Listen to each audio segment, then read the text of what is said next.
El magistrado Roberto Molina Barreto se refirió al comunicado de la Corte de Constitucionalidad sobre amenazas y agresiones a magistrados, explicando que existen reportes de acoso en redes sociales, mientras que la Policía Nacional Civil activó un análisis de riesgo para verificar la información y definir medidas de seguridad. Fuentes judiciales confirman orden de captura contra Marco Livio Díaz, ex jefe de la SAT y embajador en Honduras. Es investigado por lavado de dinero y peculado en un caso de la FESI por convenios de capacitación y posible desvío de fondos. José Carmelo Sinay Ortiz, alias El Inquieto, integrante del Barrio 18, compareció a su audiencia de primera declaración casi 2 meses después de ser recapturado, tras la fuga de Fray Janel II en octubre del 2025. Un juez ordenó que enfrente un nuevo proceso penal y el Ministerio Público continúa la investigación, pues aún hay 11 prófugos. El Congreso de la República cuestionó al Ministerio de Energía y Minas por el aumento simultáneo en el precio del combustible y la falta de acciones concretas ante señalamientos de posibles acuerdos desleales entre distribuidoras, pero el funcionario descartó que hubiera especulación de precios. La Organización Mundial de la Salud confirmó 5 casos de hantavirus detectados en un brote en un crucero en el Atlántico. La OMS advierte que podrían surgir más casos, aunque aclara que no se trata del inicio de una epidemia y que el riesgo se mantiene bajo.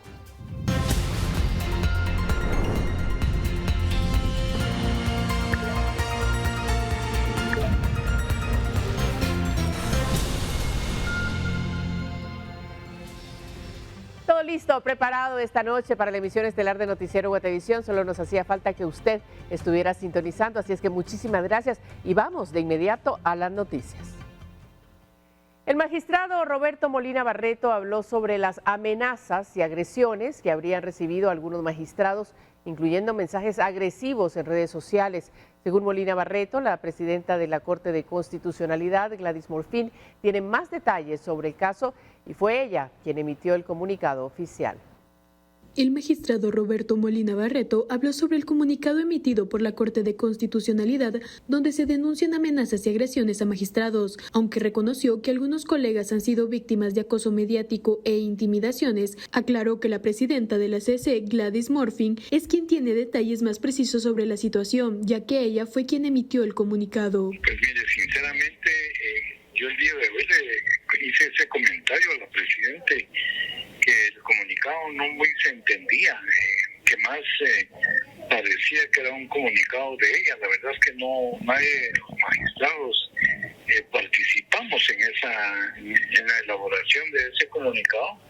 Pues, sé que hay algunas quejas de algún tipo de acoso mediático, posiblemente algún tipo de intimidación que varios hemos tenido a través de redes o a través de algunas actitudes, pero sinceramente yo le diría que quien tendría que contestar esa pregunta que usted me hace es la presidenta Morfín, porque ella lo emitió y pues como usted que es comunicadora se nota ahí que es más un lamento de parte de ella, de algo que no hemos comprendido si a ella le está pasando. Ante esto, Molina Barreto relató que una de las magistradas presentó un video de un vehículo que tenía pegadas fotos de los magistrados de la CC y un mensaje agresivo, por lo que ella está considerando contratar una empresa para análisis de riesgo. Sobre esto, el director de la PNC, David Boteo, se refirió al tema. En relación a ese comunicado que emitieron de la Corte de Constitucionalidad, pues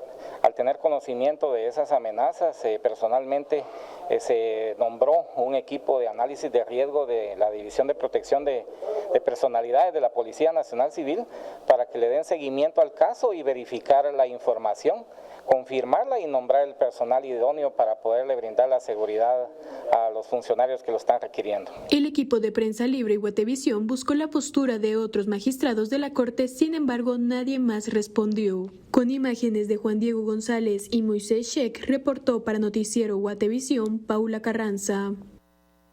En otras noticias, el ex superintendente de la SAT y actual embajador de Guatemala en Honduras, Marco Livio Díaz, es requerido por la justicia.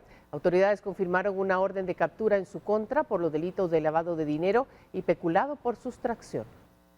Fuentes judiciales confirmaron que un juzgado especializado giró una orden de captura contra el ex superintendente de Administración Tributaria, Marco Livio Díaz, quien actualmente se desempeña como embajador de Guatemala en Honduras. Díaz es investigado por los delitos de lavado de dinero y peculado por sustracción, en un caso bajo reserva que es dirigido por la Fiscalía Especial contra la Impunidad FESI. Según las investigaciones, el caso estaría relacionado con un convenio firmado entre la SAT y una universidad para capacitaciones al personal de la institución durante el tiempo que Marco Livio Díaz dirigía la SAT. De acuerdo con la información divulgada, los cursos habrían sido trasladados a una sociedad anónima vinculada a la esposa del exfuncionario, quien presuntamente recibió fondos provenientes de la SAT. Las autoridades también confirmaron que existen otras 2 órdenes de captura dentro del mismo caso, entre ellas la de la esposa de Díaz. Este jueves se realizaron allanamientos para hacer efectivas las detenciones, pero los resultados fueron negativos. Hasta el momento, el Ministerio de Relaciones Exteriores no ha fijado una postura oficial sobre la situación del actual embajador en Honduras. Marco Livio Díaz dirigió la SAT hasta 2025 y posteriormente fue designado como representante diplomático de Guatemala en territorio hondureño. Para Noticiero Guatevisión, reportó Mabel Saucedo.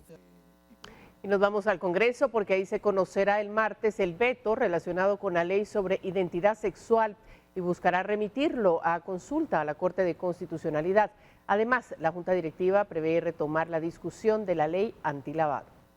El presidente del Congreso informó que el próximo martes el Pleno conocerá el veto relacionado con la Ley de Prevención de Abuso Sexual Infantil. Según explicó, la propuesta será sometida a votación para remitirla a consulta a la Corte de Constitucionalidad, que deberá determinar si el contenido de la norma se ajusta o no al marco constitucional. En esa misma jornada, la Junta Directiva prevé retomar la discusión de la ley contra el lavado de dinero, luego de que en los últimos días no se alcanzaran acuerdos entre las distintas bancadas y grupos legislativos. Nosotros volvemos a agendar la ley de lavado.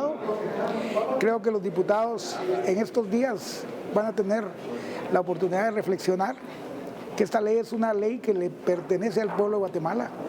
Nosotros queremos estar dentro del régimen internacional de temas económicos, no queremos ser vetados por la lista gris o la lista negra, como le llamen. Queremos proteger nuestras remesas. Y yo he platicado con la mayoría de diputados, seguimos hablando con ellos.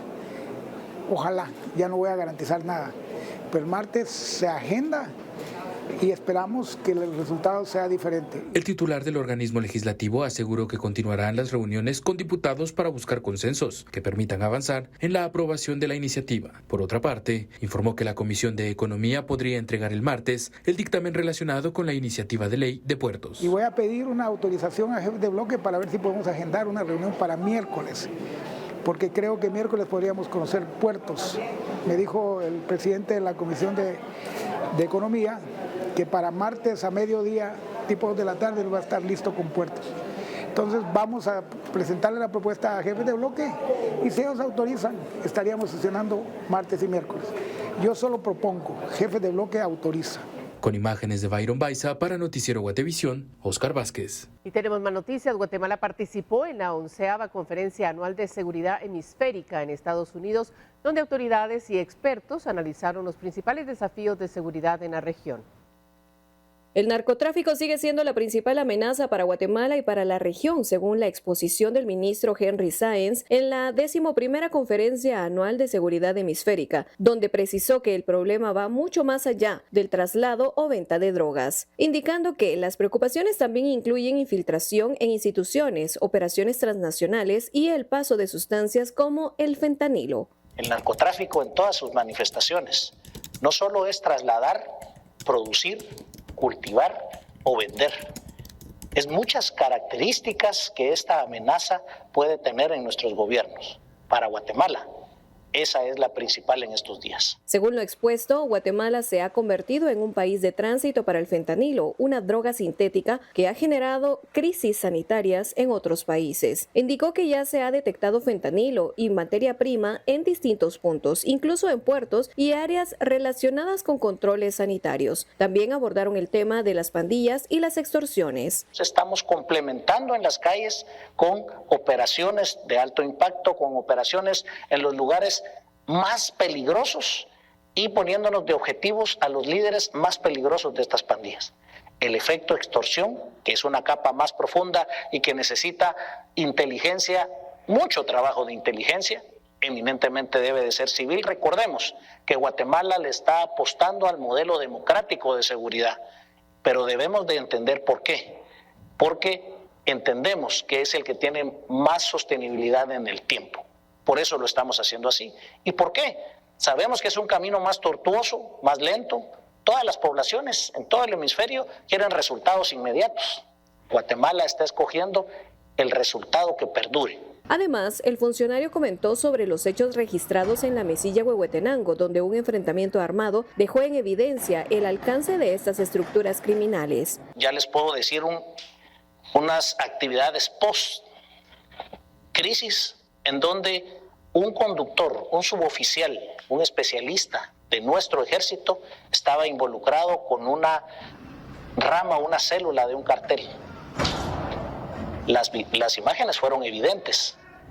No pudimos nosotros decirlo de otra manera, porque en el mismo momento que fueron el combate entre oficiales federales mexicanos con narcotraficantes guatemaltecos en territorio guatemalteco, toda esa crisis saltó lo que les acabo de explicar. Las coordinaciones muy lentas, no oportunas, y de esa crisis salió la oportunidad para unificar el mando. Tras dicha situación, las autoridades anunciaron la creación de un comando estratégico contra amenazas transnacionales, con el que buscan unificar operaciones y mejorar la respuesta contra el crimen organizado. Aseguró que el objetivo es fortalecer la coordinación y evitar que estas estructuras sigan ganando terreno fuera y dentro de las fronteras del país. Para Noticiero Guatevisión reportó Mabel Saucedo. En relación con la seguridad, investigadores de la Policía Nacional Civil confirmaron el decomiso de 28 armas de fuego durante un operativo en la portuaria Santo Tomás de Castilla. Las autoridades localizaron 26 rifles y 2 armas cortas dentro de un contenedor. Según el vocero policial, no se reportaron capturas y las investigaciones continúan para determinar el origen de las armas y su posible vínculo con estructuras criminales. En lo que va del 2026, la Policía Nacional Civil ha reportado 3 hallazgos de armamento en instalaciones portuarias. El más reciente, el pasado 13 de marzo, incluyó una carabina, 2 rifles, 5 armas cortas, 15 cargadores y 807 municiones que provenían de Estados Unidos y tenían como destino Honduras. Bueno, y la audiencia para conocer la investigación del Ministerio Público contra guardias del sistema penitenciario señalados de colaborar en la fuga masiva de reos de Fraijanes II fue aplazada nuevamente. Según la investigación, los guardias habrían ayudado a 20 integrantes del barrio 18 a escapar del centro carcelario. La audiencia fue aplazada para el 11 de junio en el Juzgado Tercero Penal. El caso se mantiene bajo reserva judicial, por lo que aún no se conocen detalles sobre la supuesta participación de los guardias en la fuga. Los señalados guardan prisión en Mariscal Zavala y enfrentan cargos por incumplimiento de deberes y cooperación para la evasión. Por este caso, continúan prófugos el exministro de Gobernación, Francisco Jiménez, la ex viceministra Claudia Palencia y el exdirector del sistema penitenciario, Ludin Godínez.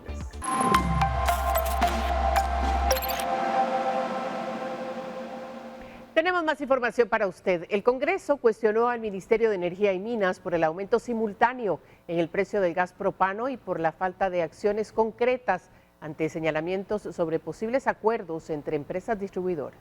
El incremento en el precio de los combustibles generó cuestionamientos en el Congreso de la República hacia autoridades del Ministerio de Energía y Minas, durante una citación en la que diputados señalaron posibles acuerdos entre las distribuidoras para elevar los precios de manera simultánea. Durante la citación, también se puso en duda la respuesta institucional ante el comportamiento de las distribuidoras, especialmente porque el aumento ocurrió poco después de la aprobación del subsidio relacionado con los combustibles, y mientras en el legislativo ya se discutían mecanismos de apoyo para este sector. Nosotros hemos emitido 2 acuerdos ministeriales, 2 listados de precios de referencias que no fluctúan.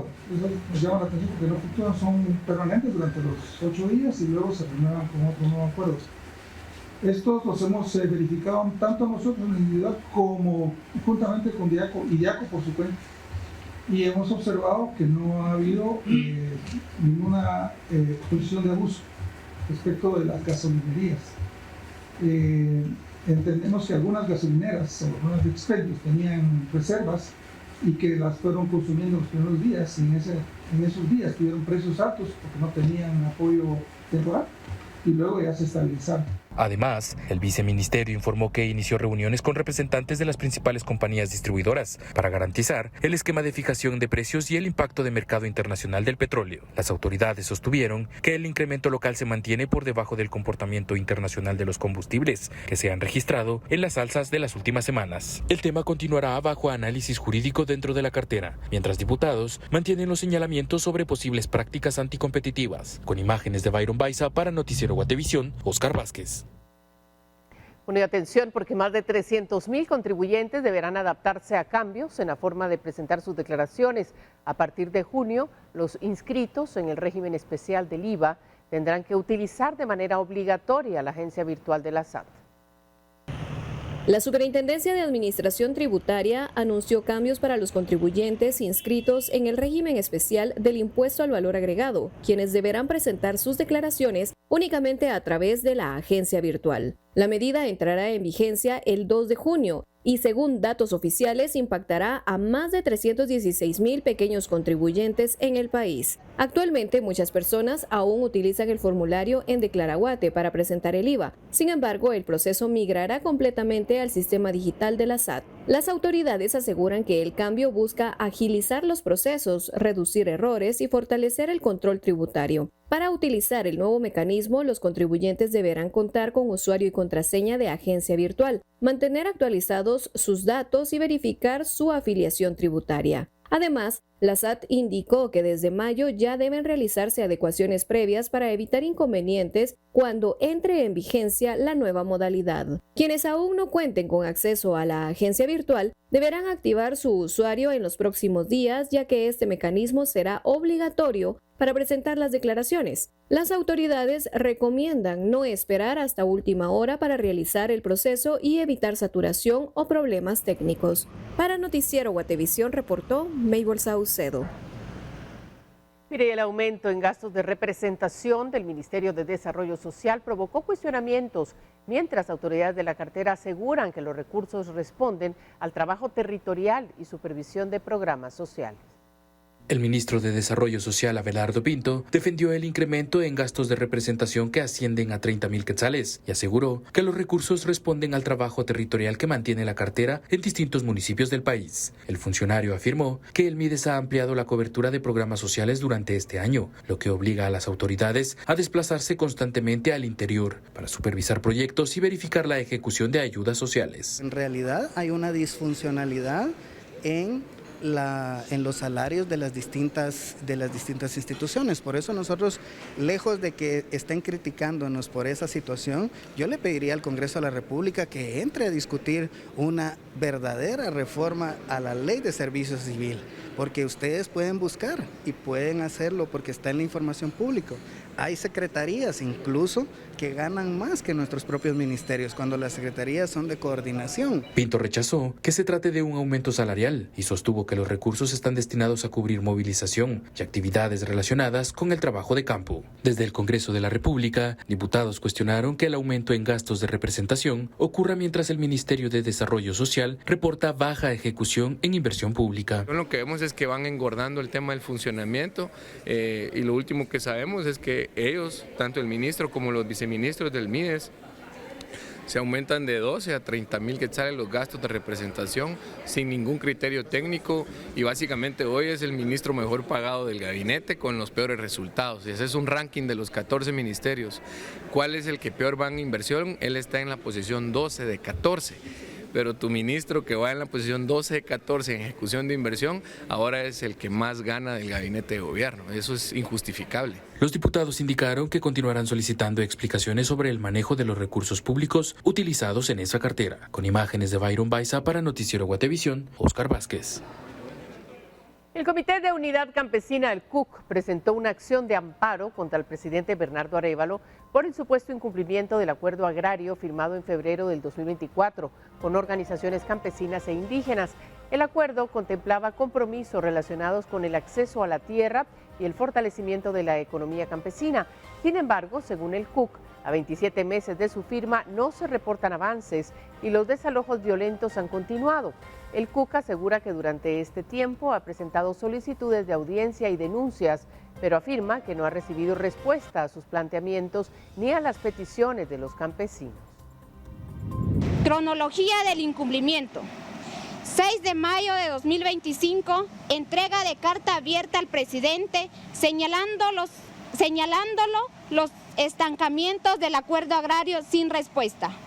El 14 de agosto de 2025, reunión de urgencia debido a la captura de Leocadio Huracán, dirigente del CCDA, pero desde esa fecha el gobierno deja de convocar al espacio técnico político.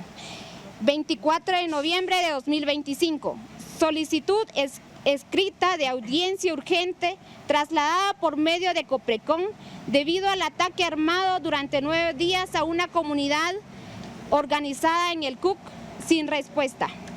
13 de marzo de 2026, Daniel Pascual del Comité de Unidad Campesina y Julián Subuc del CCDA solicitan audiencia urgente directamente al presidente. Pasan 30 días hábiles y no hay respuesta.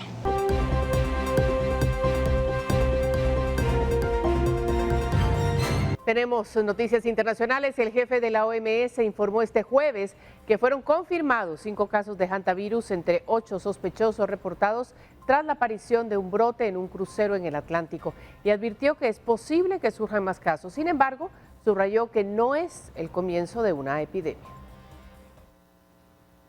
La Organización Mundial de la Salud sigue pendiente del brote de hantavirus detectado en un crucero en el Atlántico. El jueves, el jefe de la organización indicó que se han confirmado 5 casos de hantavirus entre los 8 sospechosos reportados y advirtió que es posible que haya más.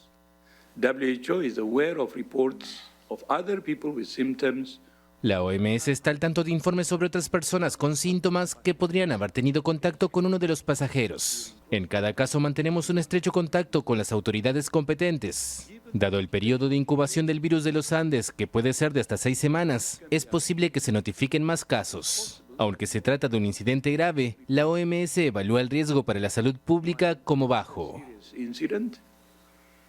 WHO assesses the public health risk as low.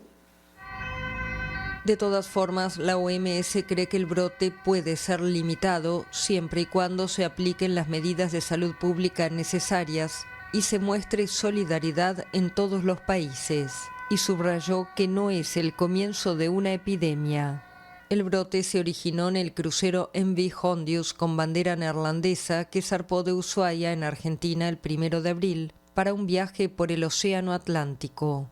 Tras pasar 4 días fondeado frente a Cabo Verde, el barco se dirige ahora a Islas Canarias, desde donde está previsto trasladar a los 140 pasajeros y tripulantes a sus países de origen. Y Argentina enviará 2.500 pruebas de diagnóstico de hantavirus a 5 países. El anuncio fue realizado este jueves por la Organización Mundial de la Salud, que da seguimiento al brote detectado en un crucero. Se cree que un pasajero contrajo el virus antes de embarcar en Argentina y contagió a otras personas a bordo. Al menos 3 pasajeros han muerto. Según la OMS, el periodo de incubación del virus Andes puede extenderse hasta 6 semanas, por lo que no se descarta la aparición de más casos. Esta es la única cepa de hantavirus conocida como transmisible entre humanos. Las autoridades sanitarias aseguran que el nivel de riesgo epidémico sigue siendo bajo, aunque continúa el rastreo de posibles contactos de pasajeros que desembarcaron antes del buque. Bueno, es que el hantavirus es un patógeno transmitido de roedores infectados a humanos, generalmente a través de la inhalación de partículas virales presentes en excrementos o nidos, especialmente en espacios cerrados o poco ventilados.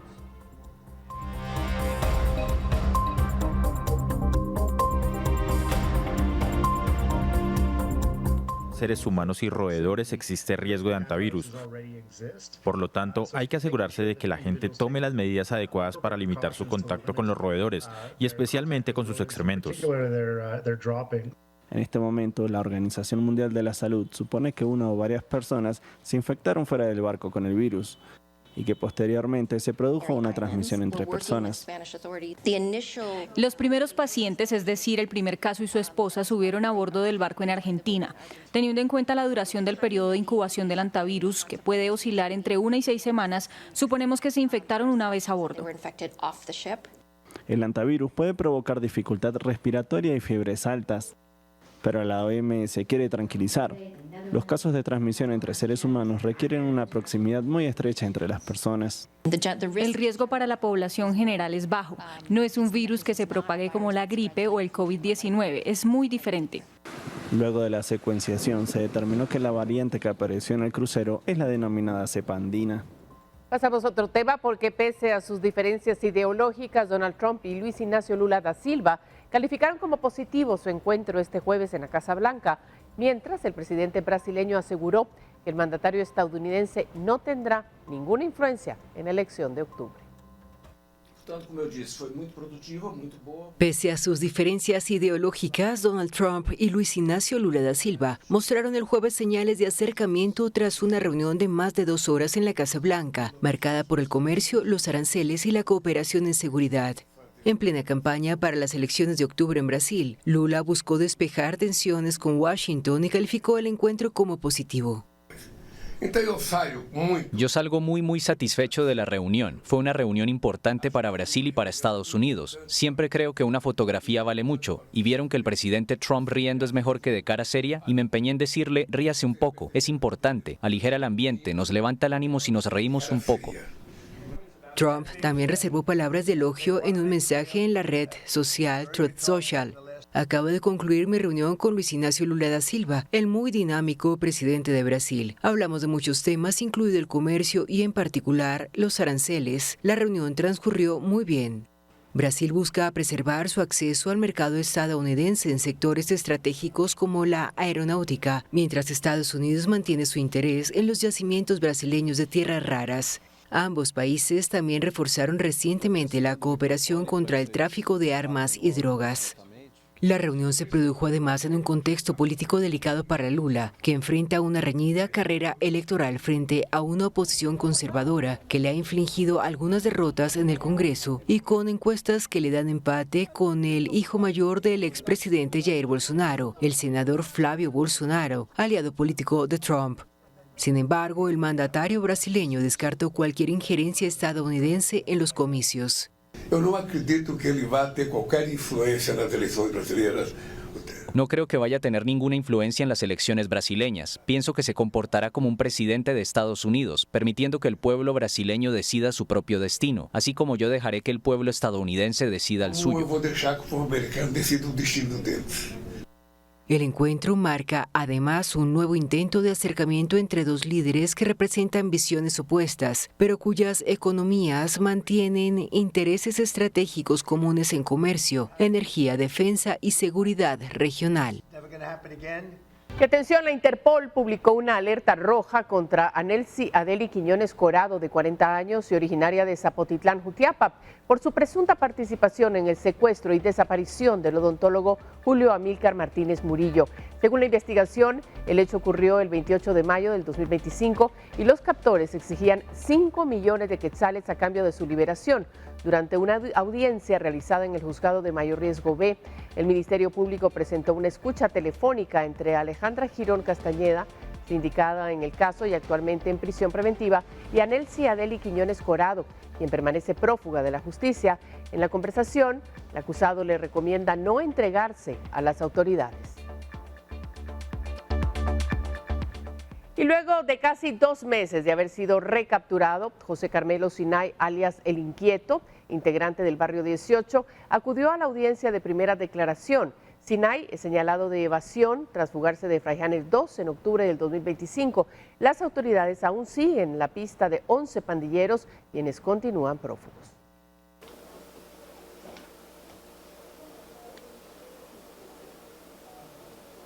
Esa fue la reacción de José Carmelo Sinay Ortiz, alias El Inquieto, integrante del barrio 18, cuando el juez Pedro Lainez le preguntó si declararía ante la judicatura. El Inquieto es uno de los 8 pandilleros del barrio 18 que han sido recapturados tras fugarse de Fraijanes 2 en octubre de 2025. Los 7 detenidos anteriores sí declararon en su momento y señalaron a las autoridades de seguridad de haber facilitado la fuga. Sin embargo, El Inquieto guardó silencio. Según la investigación, con la presunta ayuda de autoridades del sistema penitenciario, los pandilleros del barrio 18 habrían coordinado la fuga y evadido la prisión. Registros oficiales señalan que 20 líderes de esa pandilla escaparon del centro carcelario. El juez Pedro Lainez resolvió que El Inquieto enfrente un nuevo proceso por evasión y otorgó un plazo de 3 meses al Ministerio Público para ampliar la investigación. Además, programó para el 24 de agosto la audiencia de etapa intermedia. El Inquieto fue recapturado en San Juan Ostuncalco, Quetzaltenango, el 13 de marzo. Durante el operativo se registró un enfrentamiento entre el detenido y agentes de la PNC. En el intercambio de disparos, 3 agentes de la PNC resultaron heridos, al igual que El Inquieto, quien fue trasladado a un centro asistencial y actualmente continúa en recuperación. Con imágenes de Eric Ávila, reportó para Noticiero Guatevisión, Elmer Vargas.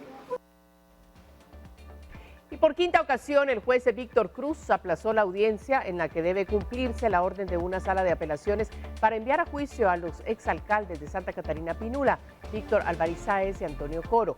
Ambos son señalados en el caso por la tragedia ocurrida el 1 de octubre del 2015 en la comunidad El Cambray 2, donde murieron 280 personas. El juzgado informó que la suspensión se debió a la incomparecencia del representante de la Procuraduría General de la Nación, así como de Antonio Coro y su abogado defensor. Sin embargo, en las afueras del juzgado se documentó la presencia del exfuncionario. La investigación del Ministerio Público señala que los exfuncionarios habrían ignorado las recomendaciones de Conred que advertían sobre el riesgo de habitar en el sector. Sin embargo, una sala de apelaciones revocó esa resolución y ordenó que enfrenten juicio por homicidio culposo. Y la Policía Nacional Civil y el Ministerio Público investigan el hallazgo de 4 cadáveres en San Miguel Dueñas, Zacatepeques. Las autoridades informaron que las víctimas presentaban señales de violencia y heridas producidas por arma de fuego. Equipos de investigación criminal ya trabajan para esclarecer el caso. El Instituto Nacional de Ciencias Forenses identificó a una de las víctimas como Roberto Carlos Jiménez Rodríguez, de 39 años. Según el informe forense, murió a consecuencia de heridas producidas por arma de fuego. La segunda víctima identificada es José Dionisio Ramírez Rumínez, quien también falleció por heridas de bala. Como parte de la investigación, familiares informaron a la Policía Nacional Civil que las víctimas fueron vistas por última vez el domingo 3 de mayo cuando viajaban hacia Antigua, Guatemala. Ya se ha iniciado un proceso de investigación, se han destacado equipos multidisciplinarios de la Subdirección General de Investigación Criminal y pues se van a realizar diligencias, se van a realizar allanamientos. Ya hay una línea a la cual se le está dando seguimiento para esclarecer este cuádruple crimen, y es que las personas localizadas son 4 personas de sexo masculino que ya estaban en estado de descomposición con señales de violencia, estaban atados de pies y manos. Mire, entre aguas negras y malos olores, organizaciones realizan muestreos para medir la contaminación del río Las Vacas en Chinautla. Los abuelos contaban que este río aquí anteriormente, este es un blanquito donde pasaban hasta los pescados, habían, pero ahora como todo se vino la suciedad de allá, nosotros lo que hacemos es soportarlo nada más, porque de otro no podemos hacer nada que se puede lograr vencer todo ese olorcito, pues. El agua es sinónimo de vida, pero en Chinautla esto también de contaminación, derivado a las toneladas de basura que arrastran los diversos afluentes que concluyen no solo en el río Las Vacas, Chinautla, sino también que desembocan en el Motagua y posteriormente al Caribe. Los esfuerzos por parte de las organizaciones para tratar de frenar esto han llevado a que incluso se realice la toma de muestras de agua para lograr determinar cuáles son los niveles de contaminación de estos ríos, considerando que visualmente está catalogado como de los más contaminados a nivel mundial. En el río hay una gran cantidad de químicos y de contaminación microbiológica que puede enfermar a toda la gente de acá, ¿verdad? Entonces no es solo lo que se ve, que también es terrible toda la contaminación de residuos sólidos, sino que también es importante dar a conocer todos los contaminantes químicos, todos los contaminantes biológicos que realmente son los responsables de poder enfermar a toda la población de la región, ¿verdad? El afluente considerado durante años el desagüe de la ciudad sigue acumulando contaminación que afecta directamente a las comunidades. El olor del río que trae de la zona 3, todo lo que es el basurero, el del olorcito que se trae,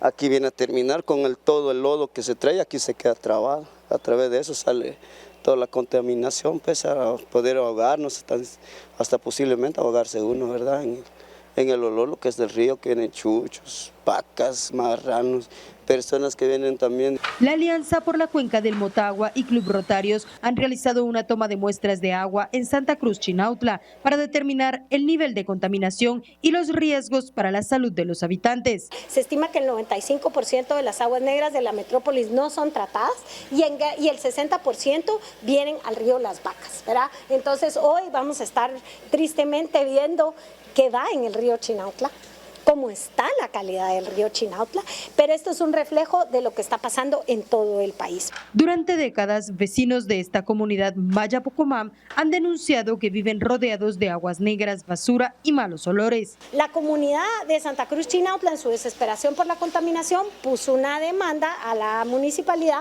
por el ambiente contaminado en el que le toca vivir todos los días.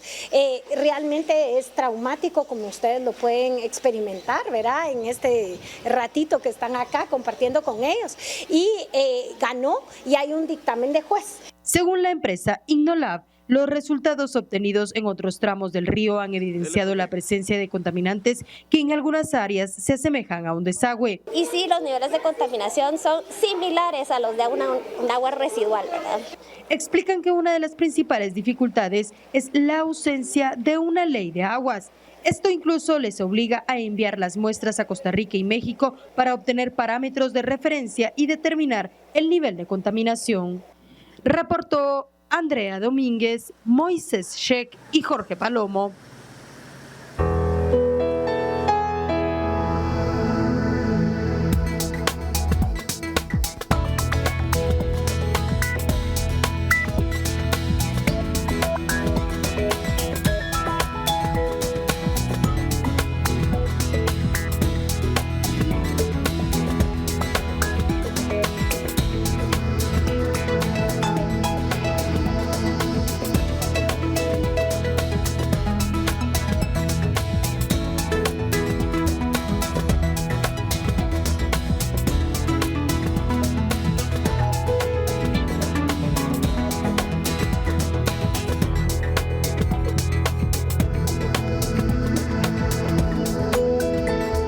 Continuamos, vamos a hablar de Champerico, donde muchas familias continúan enfrentando dificultades para garantizar su alimentación diaria.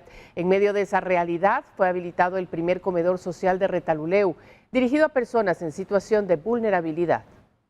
En muchas familias de Champerico, conseguir el alimento diario representa un desafío constante, especialmente en temporadas en las que disminuye el trabajo relacionado con la pesca. El municipio enfrenta una situación de pobreza significativa, con aproximadamente el 46.91% de su población en pobreza general y un 5.71% en pobreza extrema, según datos de Segeplan. Ante esta realidad, comenzó a funcionar el primer comedor social del departamento de Retaluleu, ubicado en la colonia 20 de octubre, un espacio dirigido principalmente a personas en situación de vulnerabilidad. Se tiene contemplado dar 125 desayunos y 150 almuerzos de lunes a viernes en horarios de 8 de la mañana y 11 de la mañana, únicamente para los vecinos de Champerico. Adultos mayores, madres de familia y personas con dificultades económicas podrán acceder a desayunos y almuerzos preparados bajo supervisión nutricional, con el objetivo de brindar una opción de alimentación balanceada. Según el Ministerio de Desarrollo Social, Este comedor forma parte de una red nacional que entrega raciones de comida en los 22 departamentos del país. La importancia de este tipo de proyectos es traer plato de alimentos digno, como un desayuno y un almuerzo. Viene a ayudar al adulto mayor, a las mujeres embarazadas. Vecinos del sector consideran que este apoyo llega en un momento importante para familias que atraviesan dificultades económicas y que en algunos casos no logran asegurar los tiempos de comida en sus hogares. Forma diaria, pues siempre servimos desayunos y almuerzos. Los desayunos se sirven de 6 de la mañana a 9 y los almuerzos de 11 a 2 de la tarde. Actualmente contamos con 100 raciones de desayuno y 150 de almuerzo. Sin embargo, esta cantidad de raciones puede aumentar conforme tengamos mayor cantidad de población en el comedor. El comedor atenderá diariamente desde horas de la mañana y las personas interesadas deberán presentar su documento personal de identificación para registrarse y acceder al beneficio. Desde Retaluleu reportó Victoria Ruiz.